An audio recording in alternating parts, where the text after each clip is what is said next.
I don't know if my mic And came back on or not. yes, you're on. You're fine. Okay. We're recording. Hi, everybody. This is David P. France, and I'm coming to you from Basel, Switzerland. Today, I am speaking for the second time to Kenny Fikes, colleague, fellow friend from way back in the day. We attended the University of Pennsylvania together. And you guys might be wondering, why I have brought so many of my colleagues on from college. The reason is that we come from a very strong community.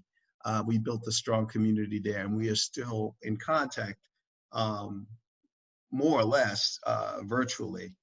And so when I see something see something online, or if I see someone making comments and so on, I remember that. I can record that in my mind. And Kenny's one of the first people that I thought of when we started doing this interview series. Kenny, how's it going? Going well. How are you? Well, I'm doing well. I'm doing well. Great. Thank you again for coming back with us. We had a couple of things that we weren't able to get to, and I think I'm sure I shared with you. People were really curious right toward the end when I cut you off at the hour mark, and I said, "Look, we could go on another couple of hours." I said, "But we'll have a part two." So. Right. So let's get into it. I was amazed that people listened to the whole hour. Abe Jones, a shout out to Abe Jones. I think he's your class, right? Right. And he said, man, I started watching it and I watched the whole thing. Yeah. Look, I think the advantage of having a long form, because people say, oh, you should only have 30 minutes. But I think over time, once people get used to, what we're doing, if they see somebody they're interested in hearing, they're going to listen to the full hour. Sure. And over the long term, I think it's going to be much better than if I just did, 10 minutes, right? There's a lot to talk about. So let's get into it. I mean, the first thing I wanted to get your your opinion, if you'd like to share it with us, of what's going on, your take of what's happening now in the United States and around the world. Sure. Well, there's nothing new under the sun, right? And so as a person who is steeped in the knowledge of African-American history, not only from the perspective of that's how I was raised, because we spoke about some of that the last time in terms of my mother being an activist, no nonsense woman, but that I actually chose that route at Penn as African-American studies. I think it's now called Africana studies, but technically for us, it was African-American studies, so AFAMS. Right. So combining that with the natural curiosity and sense of what it means to be a Black man in this country, this is not new for me. I'm not outraged. And so I'll start by saying something that probably is not a popular thing to say, but it's sincere from me, which is that what took everyone so long, right? Been outraged for years. And I've not even watched the George Floyd video because I didn't feel like it's something I needed to watch or I had the stomach to watch, but it's something I've internalized and felt for a long time. Circling to Penn and thinking about an issue like this, my sophomore year, maybe junior, but I think it was my sophomore year at Penn, I had the wonderful experience of watching 4 or 5 grown men, white grown men, kicking and hitting an African-American teenage boy up on, is it 40th Street where Smokey Joe's was? Yes. On 40th Street, right there by Locust Walk. Right.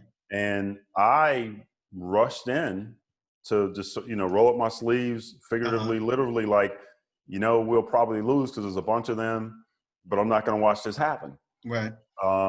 And one of them stuck a gun in my face and the other one showed a badge. Like, in other words, it's all right that we're beating the hell out of them because we're policemen. Okay. But I certainly had to stop in my tracks. Many incidences over the years, as Black men, we know it happens. Nothing new under the sun. as I said, I think everyone should read Michelle Alexander's The New Jim Crow. Mm-hmm. There are many books about what's happened in this country in terms of social justice or injustice, the history of, from 1600s to now. But I think she does the best job, in my view, of putting it all together and connecting the dots to where we are today. Mm-hmm. And if we were more learned in that process and our history of what's happened to us, and literally seeing what we see every day, I don't know that it would take a George Floyd murder tape for people to have been outraged. Okay, so look, so let me go back, because you've said a couple of things, right? The first, and I saw this via social media. You said that you haven't seen the video. Yes. And you felt like you didn't need to see the video. Like, give us a little bit more about that. I mean, why is it?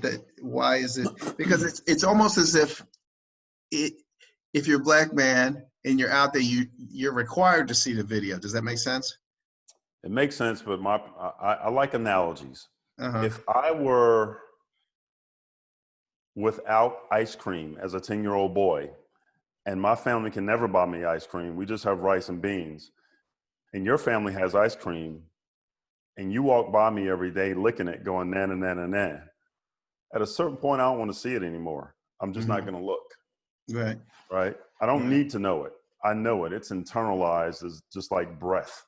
Mm-hmm. And so one more snuff video of a black man being killed is not something I need to know to inspire me or make me angry or anything else. Like, when people talk about the accolades, and again, we all have different interests, talents, whatever. It doesn't make me more special or more, this is a joke, or more black, right? Right. But this isn't new for me. And so even at a point when I remember 12 Years a Slave was getting all the accolades in the theater, yes, I didn't want to see it. Right, I understand. I didn't want to see it. Uh-huh. Right? Uh-huh. I don't want to go to Walmart and have some redneck in Walmart say some typical thing that they might say, even if it's not to me, but to someone else, and end up with my knee on his neck because I watched this George Floyd thing and it's just too much for me to say. That word takes me over the top. Don't need it. I've learned to live without the ice cream. Does that make sense? Let me go back. You also mentioned about the fight. And this is the funny thing. Did the fight happen?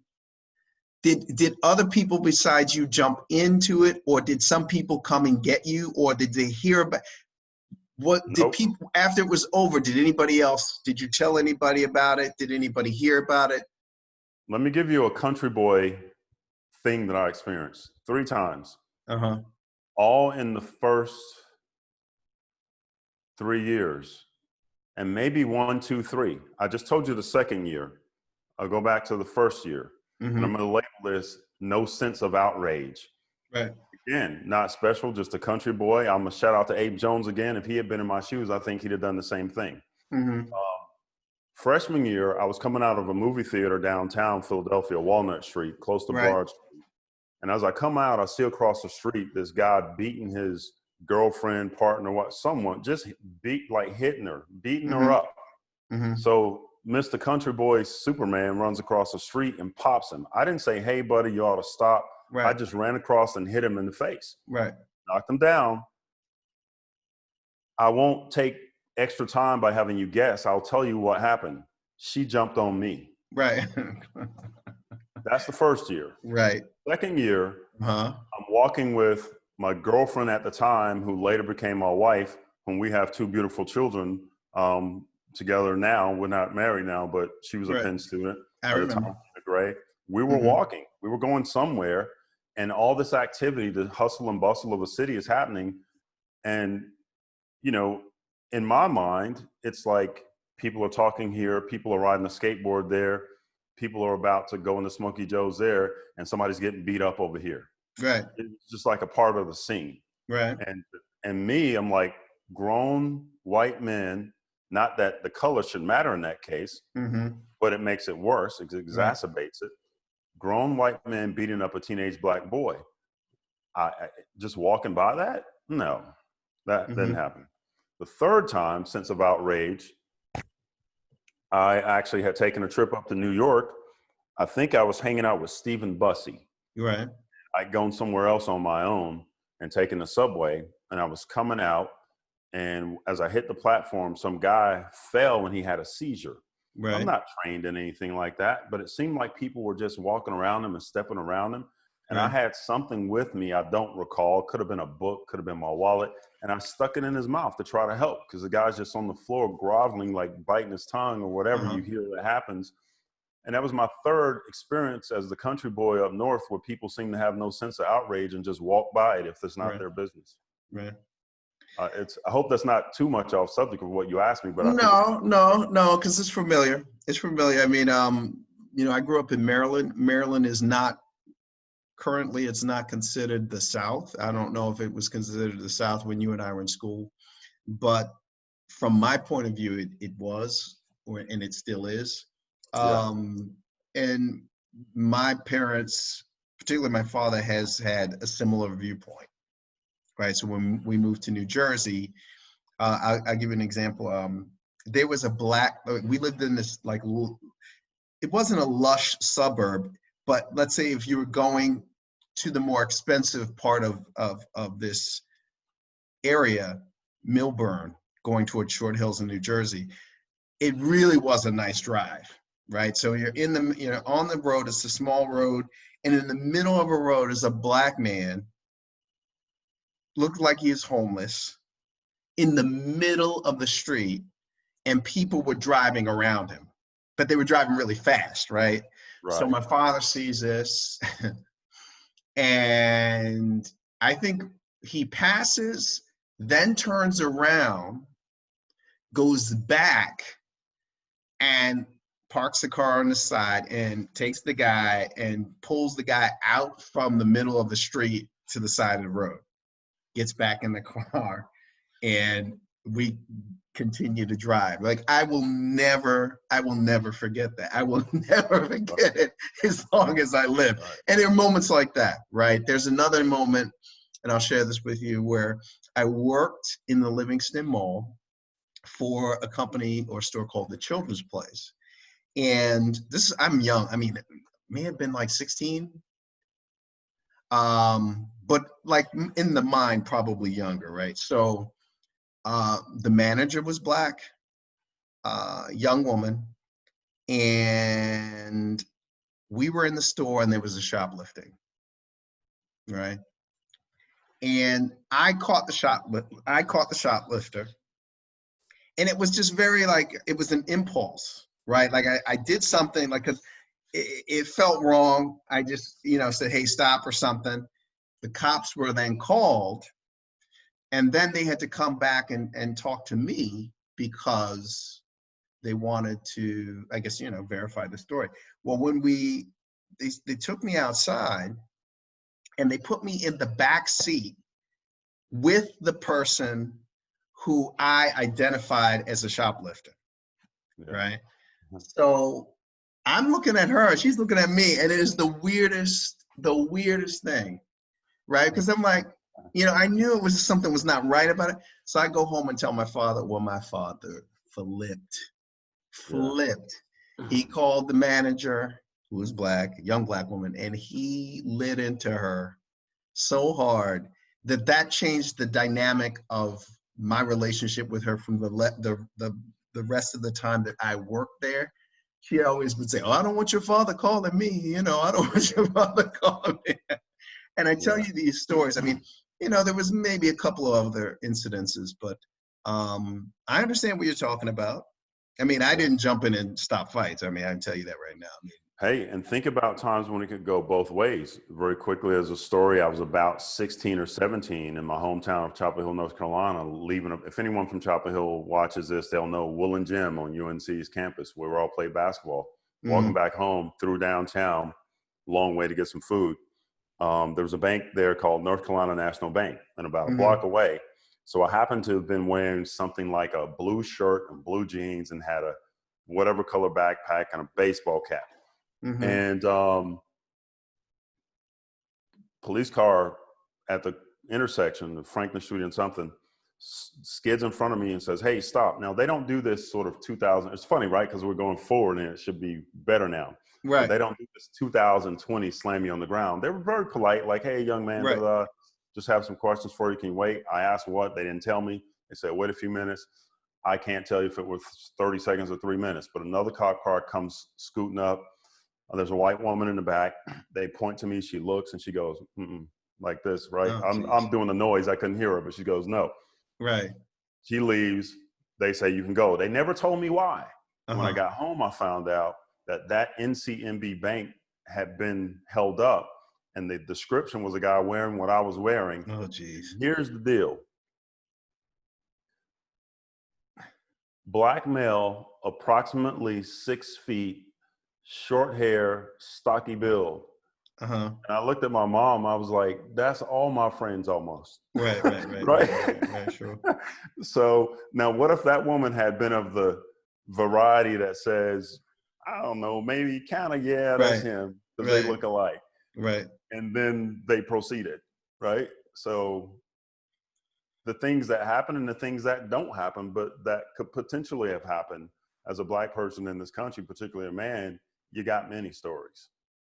And so when you George see Floyd what murder. happened, in Central Park, right? Did you see that video? Did you see the Yes, video? Yeah. yes, And what were yeah. your thoughts on that video? I mean, and how did It's it? the same thing. It's the arrogance, and it is the damsel in distress. And again, for anyone watching this, you know, now I'm conscious of it, right? Not just talking to you, but Right. what I might say for someone watching. But you know, this idea that the Black man is the bottom rung in society in terms of protection and care and concern and emotions, and the white woman is the top of that, the damsel in distress. So Mm-hmm. she knew that she could just go into this tizzy of overreaction and get a response. And to me, it's no different. I try to tell people this is what racism looks like. And when I say try to tell people, I don't run around doing these. It's just being aware of your situation, right? If you're at the beach and you're swimming and there's an undertow, you need to be aware of it. It doesn't mean you Right. can't swim. Right. So even if I'm in a meeting with a government official and there's a white woman across the room who has, you know, 35% of my financial experience, but she has a government job that says she qualifies people for contracts, Mm-hmm. and I look across there and I see that arrogance of her who hasn't done nearly what I've done in my life, but she believes that she's qualified to qualify me. Mm-hmm. That's no different. Those things are related to me. Yeah. Right. Right. Right. Right. I understand. Does that make sense? Of course it does. Okay. Of course it does. I mean, we were culturally raised in, the United States. So this is a part of what we learn, right? Yes. From an early age. But let's say, when I was in the back seat of the car, right, with the woman that I caught, like I'm the person that caught her, Yeah. and I'm in the back. But I think I understand what the cops may have been thinking, and I'm just like, Your was that cohorts. I was part, like it was an inside job, That's right. That's right. and I'm like, me? That's right. That's right. Like, you talking about me? I'm like, you guys don't know me, right? I mean, so, you know, uh, it's interesting, more than interesting. Um, Yeah. but what are you, I want to share this with the audience. Your son is actually in law enforcement. I have a cousin who's in law enforcement as well in Baltimore. So how does he, if you guys have talked about this, Yeah. Yeah. what is his take on it, and how do you rectify the fact that on one side there are people protesting the cops, and on the other side you understand and you live the experience of being a Black man in America? So as a Black father, I wish I had thought about us talking about this issue or known, but I have a photo Mm-hmm. um, that their mother, a Penn graduate, Gina, sent to Mm-hmm. me. This juxtaposition sort of mashup. And I know, I already had them both, but I didn't mash them up like she did. Mm-hmm. So there's a photo of my son in his riot gear and the shield over his face, Right. and my daughter with a bandana on her face and a fist and a Black Lives Matter sign, Right. right? Exactly. Yes. And so talk about juxtaposition in the family and as a father, Right. right? Mm-hmm. But how he feels is this is his job. But mentally, as a Black man raised by his mom and myself, he's mentally where I am, right? Mm-hmm. And where his sister is, but that's his job. And I will tell you the words he actually used to describe it. He said, Dad, when I got home, at 6 a.m., Mm-hmm. I'm watching CNN and they're describing rioting and rioting in Oklahoma City. He said, nah, he used two words. He said, I call it agitated protests. That's Mm-hmm. what he called it, Mm-hmm. right? And so people exacerbate who want to see problems by calling it what it is so that others show up with a certain attitude. Now, to Miles, my son, directly, I've never worried about him as a police officer until now. Mm-hmm. Yeah, sure. His mother did ahead of time, but I didn't. One of the reasons is, although, and I'm not going to use you can get killed walking across the street and hit by a bus. But reality is, thinking of, you're a lawyer, so there's negligence and there's gross negligence, there's assault, there's aggravated assault. Right. Different levels. Well, there's the fool and there's the damn fool, Mm-hmm. right? And only the damn fool fights police officers, right? Right. And that's pretty rare. And because my son is a de-escalator, he's not an escalator, Mm-hmm. I don't worry about him, right? He doesn't attract the damn fool. Mm-hmm. His presence in terms of his build and his voice commands respect immediately. And he's not aggressive in terms of, I don't know, he thinks it's funny when I say this, like if you know about dogs and a chow, the temperament of a chow. Yes. You can't tell if a chow is going to bite you or lick you. Its temperament is pretty much the same. It doesn't snarl and growl and show its teeth or wag its tail. It just always looks the same. It could bite you or lick you. Mm-hmm. And that's how my son rolls naturally. Did a ride along with him. He was to a particular guy. He's like, sir, put your hands behind your back. The guy pops off, sir, put your hands behind your back. The guy pops off. He says, sir, don't make me ask you again. And the guy just puts his hands behind his back. Right. There's a presence without being a jerk, right? Right, sure. People respect that. Another time, we pick up a guy who's got the swastika on his arm. Oh, geez. Skinhead guy. Guy's in the back seat trying to explain to us, I'm not really racist. I just think that people ought to stick to their own. And my son's just going, Okay. That's interesting. Okay. Right. Let me see your hand again. I think we should take you to the hospital first because they're going to just have me take you to the hospital. That's busted up pretty bad. Right. So that I don't worry about him. I only worried about him sometimes now when people have this sense of all policemen being someone that may be out to harm them or want revenge to someone in blue.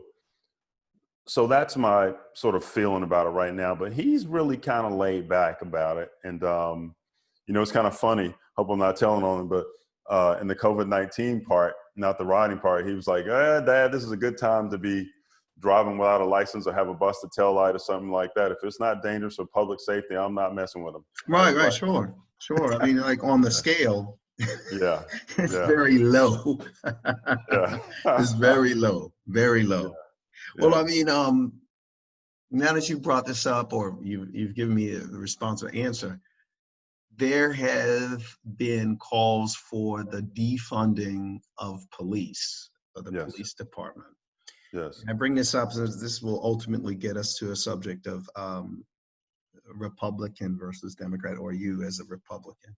Mm-hmm. But what are your thoughts on the defunding, the call to defund the police force nationwide? Well, unfortunately, I'm not a good guest for you on this because I've seen it plastered everywhere. Mm-hmm. And in everyday life and things I have to do and the things that I have followed up on and the things you've seen me post. Right. I've not clicked on any of it, read of it. I don't know what they're talking about. I know that they're clearly not talking about taking the budget away from a police officer and have no policeman available. They're probably talking about, less of a budget and more reform and things like that. I don't know, but I don't have an intelligent answer because I haven't really looked into it. Well, we can table that one, but it is interesting to say the least. Okay. I think we'll move to the political discussion, with regard to the last thing that we talked about, or the last thing that we talked about in the video, the first interview that I conducted with you, we only touched on you being a Republican, right? And for a lot of people, I think that was the interesting part. Like, just when it was about to get good, Dave, you cut him off. I said, well, look, we could go on and on and on. Give the audience, an overview, right, of why you're a Republican or why you've been and how many years and that sort of. Give them a back. And as you start to, once I get a sense of where you're going with this, then I'll know how to chop it up a bit. Okay, so I don't know where I'm going other than just telling you how it is. So I'll start three things. One is I'm not a Republican today. Two is I could tell you why not a Democrat and then why a Republican. There's a transition from being a Democrat to an independent to a Republican. Okay. So I'll start with I'm not now, and the reason is I just couldn't stomach it anymore with Donald Trump, right? So that's not even entirely true. I say I couldn't stomach it anymore. I never could stomach Donald Trump. But a Penn graduate whom I think Tracy Miller. Yes. During 2016, and Trump was running and he became the Republican nominee, she and I used to have some messages back and forth and even on the telephone. And we'd joke about, how nuts this guy is. And we'd say, the things that we believe about him, he can't really do that. Are we going to look up one day and say, Donald Trump can't do that? Oh, Donald Trump just did that. And those things have come to pass. And so I have to tell you that, albeit I was as disappointed as any normal person when he won the presidency, I didn't take him that seriously. Right? Like, I just didn't know he could do that kind of damage and all the things and the reasons why. And so I was still a registered Republican. But as I began to watch Republicans around the country that I never thought were my friends, but I'll get into why not a Democrat in a second, unfold to the recent things you've seen with Casey, I think Hunt in DC, and they just walk by when they're asked questions. I just could not be even associated with the club, if you will, anymore. The people that I had respect for as politicians go, I'm not saying I'm hanging any banners for Jack Kemp or I'm hanging any banners for George Bush, or those folks, or John Glenn or John McCain. I'm not saying I'm hanging banners and, walking around saying rah rah, but I thought those guys had some reasonable things going. And I'll tell you how it manifests itself in my life on the ground at some point, but I'll go into why not a Democrat first. Okay. So I grew up like anyone who looks like me and grew up in the South and the Southern Baptist Church. You just are a Democrat. Like a person says, what are you, Catholic? Well, you're just whatever you were raised as, right? What are you, Episcopalian? This is whatever you were raised as, unless you think differently. So I was a Democrat. And a little bit after Clinton, as I realized through policy before it was common knowledge, that he really ushered in this sort of crime and punishment thing. You ever read the book Freakonomics? Yeah, I think I have it somewhere in storage. So in the United States. So I've read parts of it. So there's some good stuff in there that talks about the crime bill and these predators, as Hillary called them, super predators, and what started happening with legislation across the country, and how the Clinton administration ushered this thing in that we have now come to be the new slaves, right? We're working for 35 cents an hour on the prison labor instead of free out in the field in Mississippi. Having said that, everything that glitters isn't gold. Because a man walks into a black church and plays a saxophone, and he's been around black folks all his life, so he's comfortable with them, doesn't make him more of your friend than a white guy from Utah who's never been around black folks and is uncomfortable for that reason, right? And so that's a part of it. I grew up in a town that could be considered very liberal, Chapel Hill, North Carolina, a college town, very much like many college towns are different from their environments. And so from a labeling standpoint, leftist, liberal, progressive, Chapel Hill, North Carolina, in the Deep South, in a conservative state, is more liberal than most of the state. Mm-hmm. Charlottesville, Virginia, despite the bad press with the people protesting whenever recently, is more liberal than the rest of Virginia. Right. Ann Arbor, Michigan, is more liberal than the rest of Michigan. Madison, Wisconsin, and so on and so forth. Gainesville, Florida.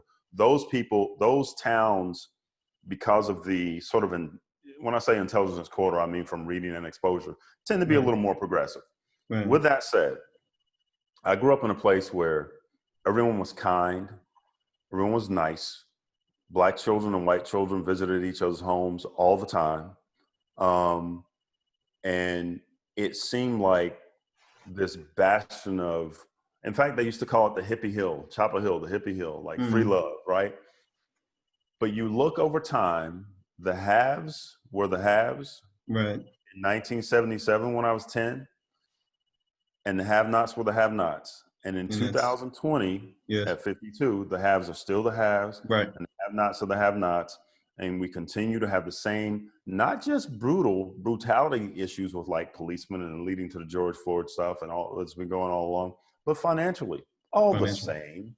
Right. And we've been putting our eggs in that same basket forever and ever and ever, and calling the other guys racist, and believing that a white man who's a Democrat versus a white man who's a Republican is your friend more likely. No, it just ain't so. Now,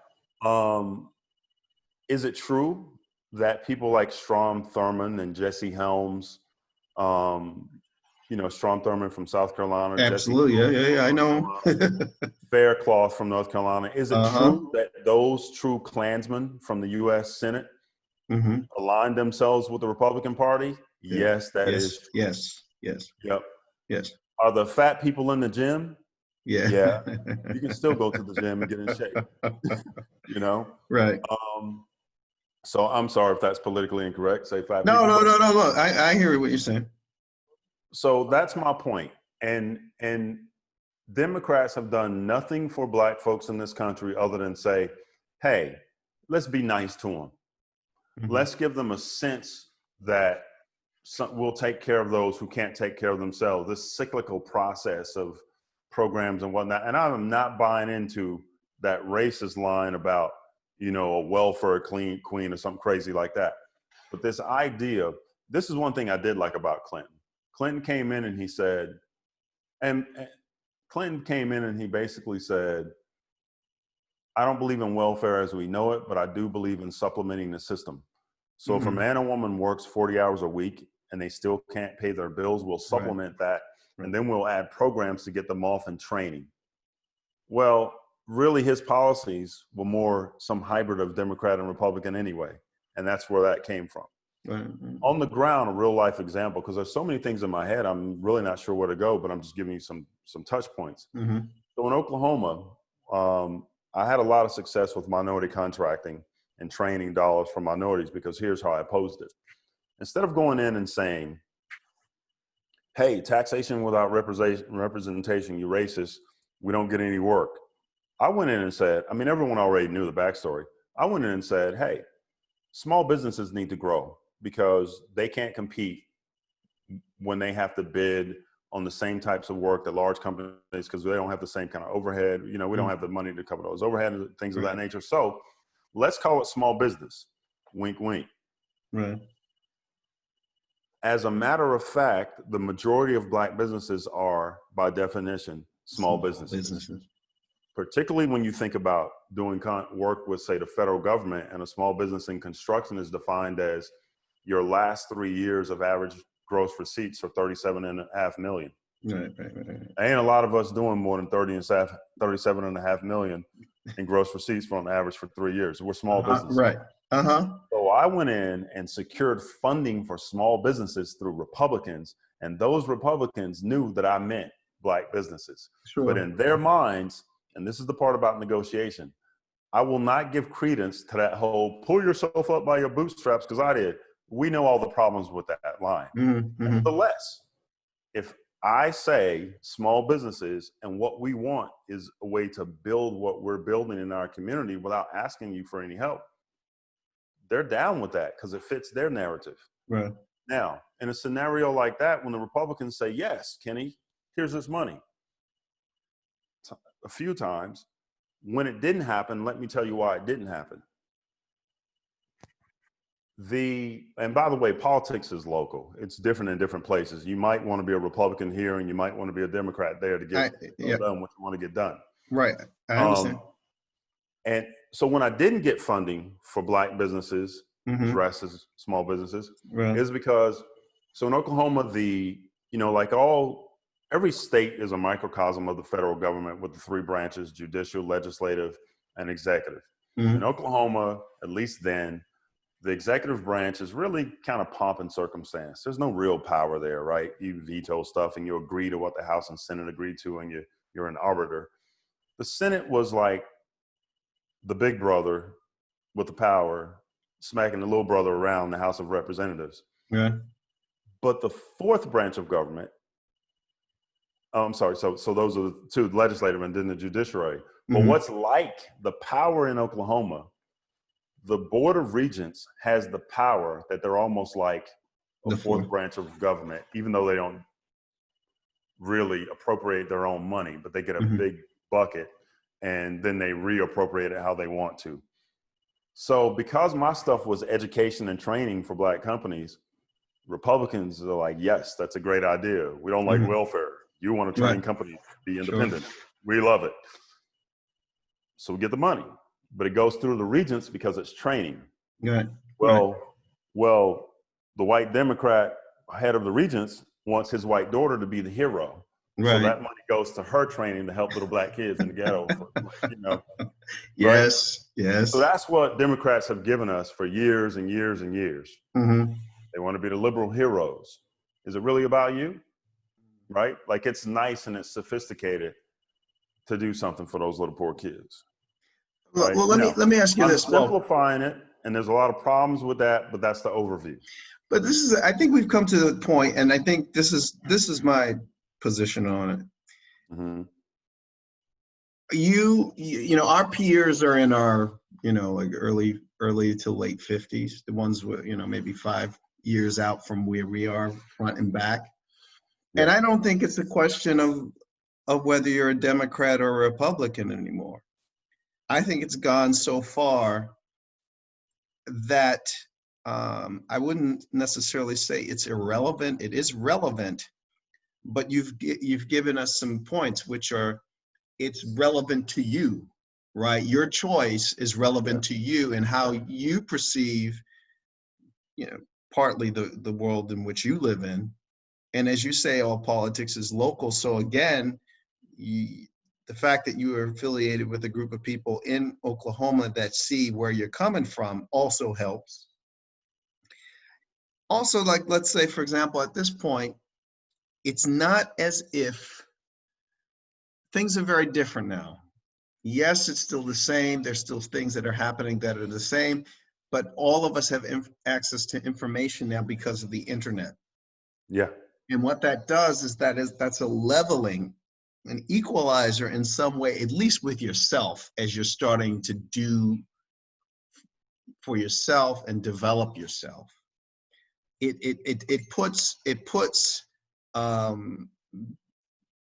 the analysis of Black people, should they be Republican or Democrat, it's a bit different now, because before we didn't have access to this information that would allow us to create wealth on our own or in partnership with other people, whether they be Black or white. Now everything you need to know, you can pop it into YouTube, and I'm sure there is a tutorial on how to do it. So I don't see it now as big of a deal as it used to be. If anything, I think it should be where, if you are Black, you have to, before you sort of criticize someone, whether they are supporting one candidate versus the other, you have to do a little bit more now, I think, than just say, oh, he's Black, so therefore he should be supporting the Democrat. So it's about local policy, but a lot of what I said before was about the why not Democrat. Here's some of the why Republican. what they sold us, and again, we only have so much time. So even as I speak, from the outside looking in, I would have some things contrary to say, but I only have so much time. So I'm gonna hit the hot points. Yes. They sold us that the Republican Party was a, 70s, 80s, 90s. Yes. Of sort of conservative virtues. Do you have a grandmother anywhere in the world? No longer living. You used to. Neither do I. Used to. Mhm. Would you say she was conservative? Yes. Yeah. About money, about Yeah, work, I think everything. about discipline. Yeah. About abortion. Everything. About love herself some Jesus. Yes. Okay. You have any uncles? Yes. Do they have guns? You know what? I'd have to think about that, but Okay. I'm sure at some point one of them has had a gun. Yes. So we have them, or we believe them mostly for the most part. So we believe in, I didn't necessarily grow up around a lot of black men saying Second Amendment rights. Right. No. But I had my shit, right? Right. So Yeah. these things I just ran through, which they tell us are Republican values, are black folks all the way down the line, man. No one wants a free handout. People want to work an honest day, work for honest day's pay. Maybe the world has changed, but when I was growing up, in my little animated way, black young women at the thought of abortion was, no, I'm not killing my baby. Are you crazy? Right, sure. Jesus was the head of everything. Discipline in schools, prayer in schools, all those things, regardless of what your position, were African-American sort of things. Right. We were probably, my position on homosexuality and lesbian, and I'm liberal about that. But I will tell you what, in the black church and the black communities, we haven't always been so tolerant. Oh no, it's not. And so all of these things that they told you were the Republican Party was almost like, what do black people think? For real? But I think Democrats. Kenny, I think it's more that we were not included. I think it has something to do with being the length and the time of being excluded from the mainstream, right? I think it has more to do with that than whether we're really actually a part of the party. So in other words, just because you're part of the party, you say, okay, I'm going to be a Republican, does not mean that disqualifies you from being black. Do you understand what I'm saying? But there are a lot of people who believe that does. That's silly. I don't even have that argument. That's when I say disqualified, I mean I'm being, I know what you mean. Way, but it's almost like they're using they're using the mainstream measure to actually measure you as a black person. And Yes. A long time ago, I got over trying to explain things to people who are operating with limited information. Yeah. Well, I mean, said, yes, voting Democrat, we were also not a part of the mainstream population. And this is what I would want anyone to understand. I am not giving, and I certainly not today of all means, but even before Trump, I wasn't in a place trying to convert other people and on a pedestal to say, you better be Republicans. But no, but here's what's dumb, dumb. Okay. Automatically, one party gets all your, 98% of your votes. That means no one has your interest in mind. Right. If they don't have to compete for your vote, no one has to do anything for you. So from a mathematical standpoint, it makes sense. Well, the sort of weird take on this is that people are voting with the assumption that they're not going to get anything done for them anyway, that they don't have any leverage. You understand what I'm saying? Yes. They're just doing it. There's Yes. no discussion. There's no strategy on either side. They're just being told what to do, and they're doing it. And it's just as much as saying, okay, Black Lives Matter. So then I gotta like black out my, my social media for, Mhm. Blackout Tuesday. Now that's fine and everything. But what I'm saying is that when it comes to the real conversation and the real doing and strategy, that is a different story, different conversation, and a different outcome, right? So it's much more difficult for us, and that's everybody. I mean, I'm not saying just Black people, for anybody to get on the same page. That's right. That's right. That's right. To And so do. one of the things that happens with growth, right, as human beings, Mm-hmm. hopefully you're growing and you get better. Hopefully the things that I say to you today, I'd like to think that I'm well read enough and I've thought well enough about some things that they're not going to completely change. But I'd also like to think that as the world evolves and as I evolve, that if we did this conversation 5 years from now, I'm going to have some differences, and 10 years from now, even some greater differences. One of the things I liked about that gentleman, one of the things he said, Alan Keyes, black guy who used to run as a Republican, he'd say, and I never heard politicians say this, someone accused him of being a flip-flopper, and he said, as the facts change, I change my mind. Right, sure. Which makes sense. And so a level of growth for me in that regard is when I was a younger man, I thought that every Black person that wasn't down in the fight and in the cause for me, ready to tear some shit up, was a sellout. Right.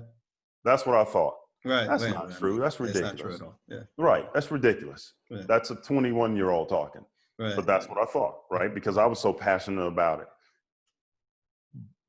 Number one, we come from different backgrounds and we think differently and we're not the same. Even my own son is not me. He's him, Right. right? Sure. Sure. As a man with a son, at some point you wake up and go, he's actually him. Right. Right. Like he doesn't think exactly like I think, right? No. And so it takes all types. And just like I thought that at 21 years old, the 50-year-old Black person who believes that another Black person who's a Republican is an automatic sellout is just as ignorant. Right. Right. Right. Because yeah, I mean, we'll touch on this and we're going to move on. But at 50, right? That's a different. When you're 50, that's a different thing. Maybe it's That's more a ignorant different. then. What? Say what? Then maybe it's more ignorant. And all I know I'm is not, that all I know, and I only speak what I've seen now in my 50 years, and my eyes are open, right? Like, yeah. I don't jump on anybody for doing anything.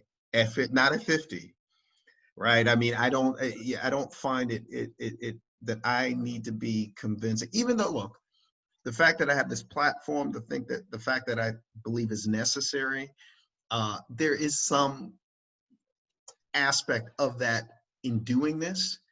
Yes. But truth be told, I'm not going to get upset if someone has a different or opposing view. And so as the guest and also as my personality, which I won't run from either at 50, well, I'm older than 50, but 52 is making a point. As the guest, I get to be a little more attitudinal about it. And I can say things like, in Oklahoma, when someone would say to me, first of all, no one really ever knew until there was some reason to know. Right. The assumption was that I wasn't.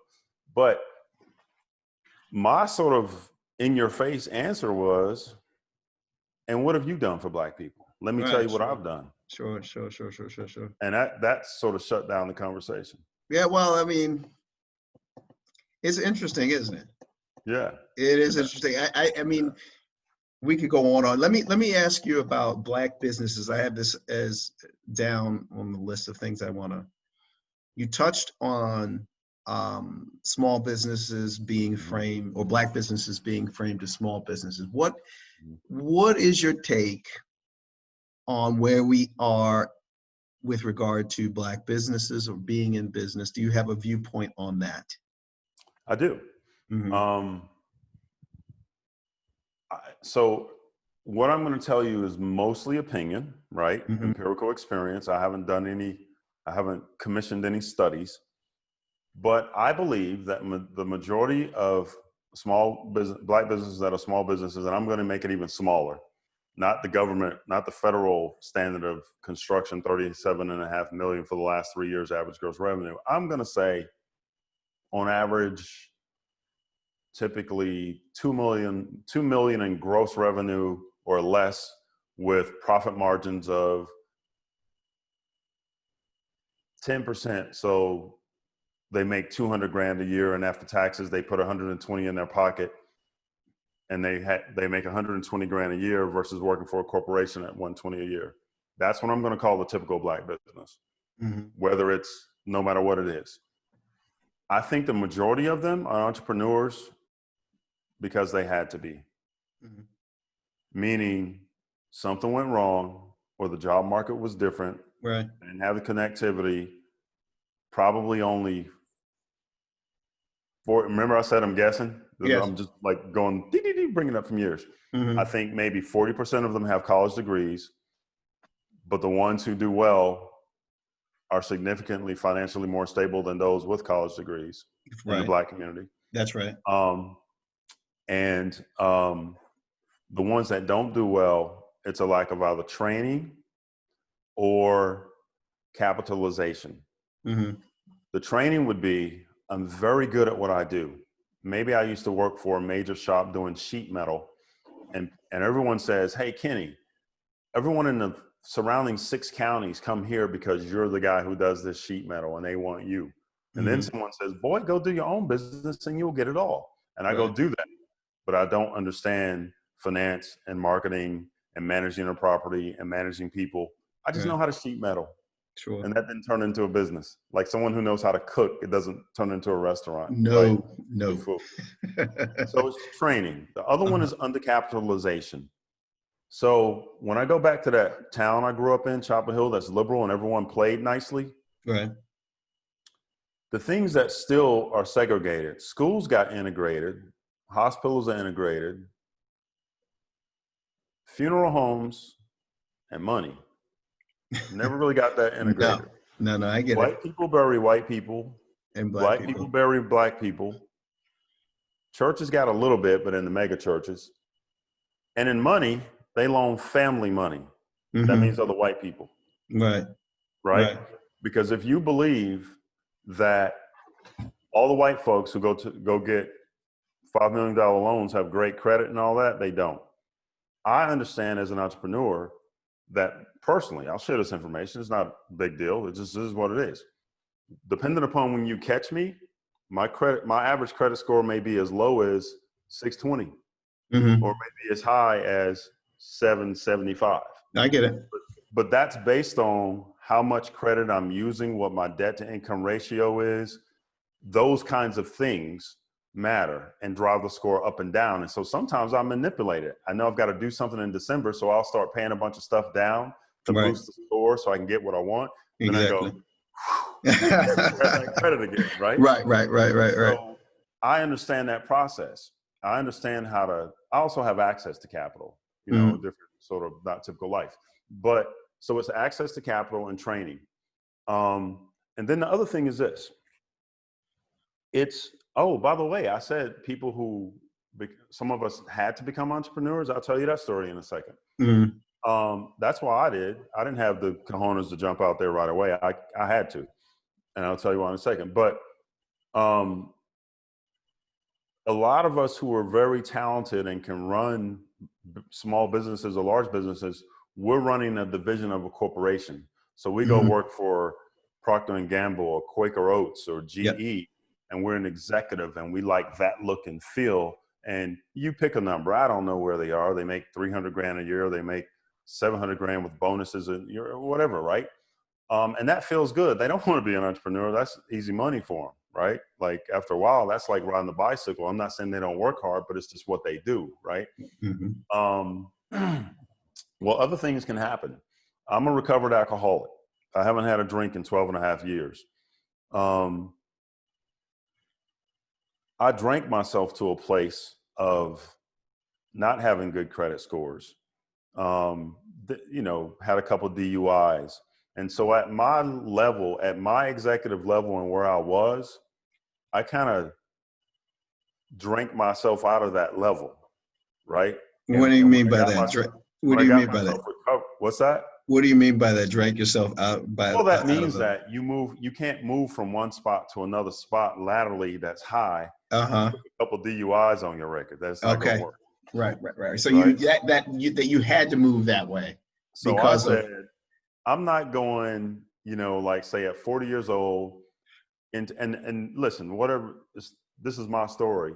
So if you are a school teacher and you make $34,000 a year and you're happy, great. That's your life.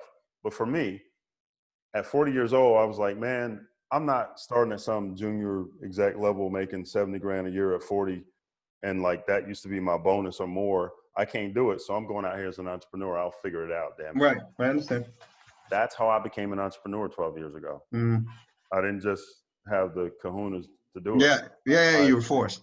I had to do it. Yeah. Best thing I've ever done though. Uh-huh. Wow. It's no regrets, but so often I wish I had made that move so much earlier.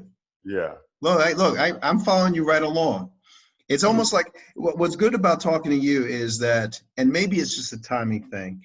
There used to be people like yourself on television talking, right? So I'll tell you one of the reasons why I'm able to do this show so quickly and move so quickly in this space is because I would watch the TV shows like Tony Brown's Journal, Charlie Rose. I've worked for Charlie Rose. I would watch those like that was like drinking water, right? So when the time came for me to do this, it was very easy. There was no effort. It was like, okay, we need to do this. There's a need. People are going to listen, right? We're all stuck in the house. Now, Dave, make your move right now. Make your move right now, because now they can at least hear what you have to say versus before, it was hectic before the COVID, right? I mean, we were running around and there seemed to be no time to really focus or pay attention to anything. Well, one of the things I've said in talks to people when I've been asked to talk about entrepreneurship is, again, I'm not wealthy, but I feel pretty good and things tend to work out. But I tell the story also of at the end of that sort of drinking career for me, I sat on my couch one day with my baby girl in one room sleeping and my son in another room. And I just cried because it was a mess financially and I had things to do and children to take care of. And I didn't know what I was going to do next. And I literally just wept because I wept, I guess. I didn't know what to do. I was trying to figure it out. And the roadblocks were my own doing, right? Yeah, of course. And so sometimes when people think like I've got it so going on, I tell them that story and I'm like, I'm not sure you want to switch places with me and you can handle what I handled and went through. Yeah. I mean, we're part talking of about that journey, man. I would like to talk about the drinking at another time, but I got two other items on the list that we got to cover. The first, and y'all, if y'all mad at me because I didn't ask him about the drinking in depth, we'll do that later. But we talked about John Kingston, who is a fellow Penn alum, and someone that you were working with on a project or a couple of projects. Can you tell me, give the audience a recap of what that was real quick and why it did or did not work out for you? So let me try to statically answer that. I'm looking at the clock and in 4 minutes, I think we've been at an hour. Yes. So John was running for the U.S. Senate seat that is currently held by Elizabeth Warren and was also held at the time that he was running by Elizabeth Warren in 2018.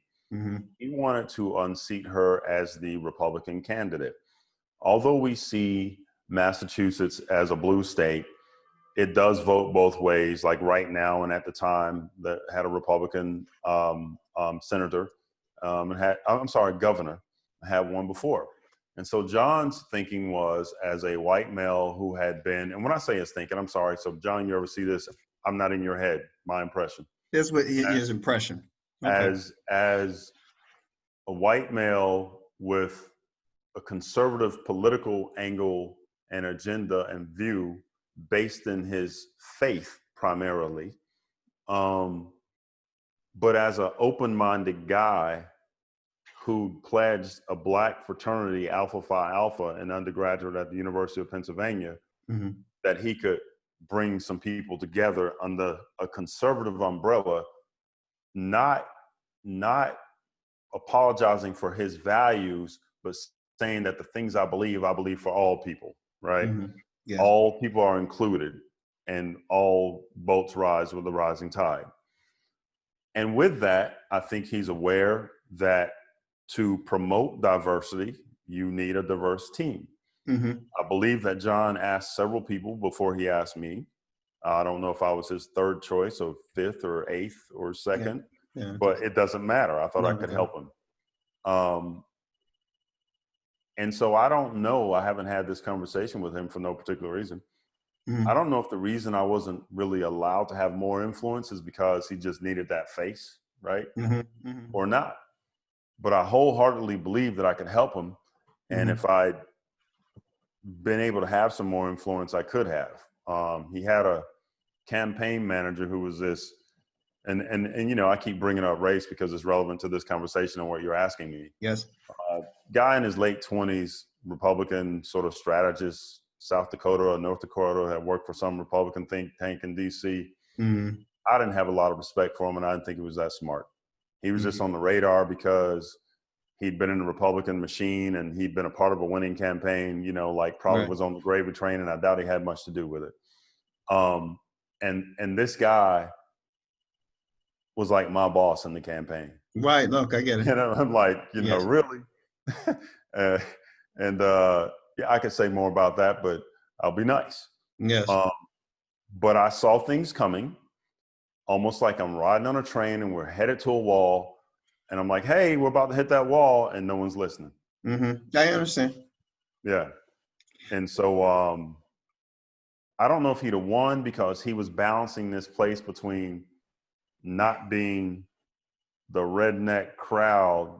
Well, not balancing, he's never that. But there was this crowd of crazy folks who would say things like, there's going to be a civil war, who are supporting Trump. Yes. And then John is who he is, who's conservative through his faith. Right. But he needed those votes, right? So he couldn't sort of come out and say, but I like black people, because he wouldn't have gotten that vote. Right? So he had to sort of talk about policy, right? Oh man, it's a mess. It's a mess. It's a mess. Policy, conservative policy, it's hard to bring black folks into that camp. Oh my God. And if you're bringing black folks into that camp and talking about equal rights and letting people know that you're an alpha, these dudes that vote for Trump aren't voting for you. So, well, you know what? Look, it's been an hour. Look, we could go another hour. We're gonna revisit it again. But this is what's on my mind. There is a way. This is just how I see it. There is a way that you can reconcile that, but the reconciliation has to happen through conversation before you, as a part of how you integrate. You have to integrate that conversation into the strategy, right? So in other words, you can't shy away from race. You know, you can't shy away from the facts, right, of a candidate. You have to have the conversation from all different perspectives before you start to even put together a plan for how you're going to get elected. And just like corporations figured out, you have to have black intellect and culture in your message. Yes. So if I have 8 people in a room and 3 of them are black, but they all 3 think like me, or I'm only listening to the ones that think like me, but all the decision makers and strategists are white. Right. My business isn't diverse. It's just diversely white culturally. Right. It is just diverse. It is gratuitously diverse. But it ain't really diverse. And so you don't get the benefit of that diversity, right? Yeah, no. Whether it's a business or a political campaign or whatever. Yeah. Well, look, I'll end with this, and we'll get to the other stuff that I have on my outline. One of the things that I'm impressed with Trump what he's done with regard to The Apprentice.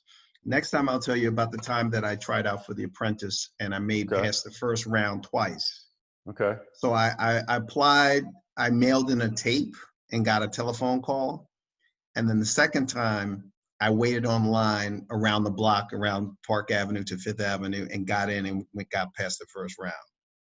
So part of what I understand that he's doing is that he is imbuing or bringing in a level of competition into business, into a process that I just don't think is there on a day-to-day basis when you go to work, right? So like when I go to work, I'm thinking, why are people doing the things that are going to make us money? Like, why am I going to work if everybody's mind is somewhere else but the bottom line? Right. That's my, I have an issue with that. I just have an issue with that. I'll reconcile that later and we'll have that conversation. Okay. And we'll also talk about your marriage and then the drinking, because I think that would, but I mean my past marriage, because I'm not married. Your past marriage, excuse me. Marriage is. Right, marriage is, okay. So we'll get into that because I think that will be a nice way to bring all of those elements out. But look, man, I'm glad that you made yourself available to me again. Just the conversation, I think, is it's a timely conversation. It's a timely conversation, and it's past due, I guess. I think, and I'm glad that you're able to make yourself available. And maybe I can. Hopefully, you'll participate or write an article one day or come on as a guest. But can I do a plug for something that I'm going to do? Yeah, absolutely. So it's iknow.media. So it's www.iknow, as in IKNOW.media. And we're going to start doing some video series to talk about certain things. And 3 of the 4 people that we're going to start with are paying graduates. Okay. Look, when you start it, then you can come on either before or after, or promote it, like cross promote it, so that there's more chances of people picking it up, and or then the next time you and I get together, maybe it's after you've done 1 or 2 videos, and we can talk about that as well. Okay. All right. Sounds good. Thanks, Thank man. you. It was fun again. Have a great rest of your evening. I'm actually going to go to bed. It's about past 2 o'clock in the morning here. Okay. Got it. All right, buddy. Take care of yourself. Thank Bye-bye. you. Bye-bye.